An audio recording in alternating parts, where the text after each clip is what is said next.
America అధ్యక్షుడు Trump మీద కాల్పులు పెన్సిల్వేనియాలో సభ అటెండ్ అయినటువంటి సందర్భంలో జనంలో నుండి జరిపినటువంటి కాల్పులు. ఈ కాల్పులలో ఆయన చెవి పక్కన గాయమైంది.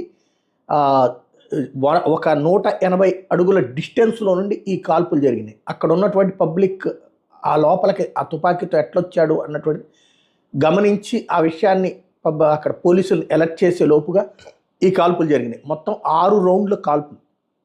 అయితే ట్రంప్ చాలా యాక్టివ్గా స్పందించి మొదటి తుపాకీ గుండు తన పక్క నుంచి వెళ్ళి తన చెవికి తగిలి ఆ బ్లడ్ గారుతున్నటువంటి సందర్భంలో ఒకసారిగా కిందకి వంగిపోయారు. అలా వంగిపోవడం కారణంగా ఆ మిగతా గుండ్లు వెనక్కి పడ్డటువంటి పరిస్థితి అయింది.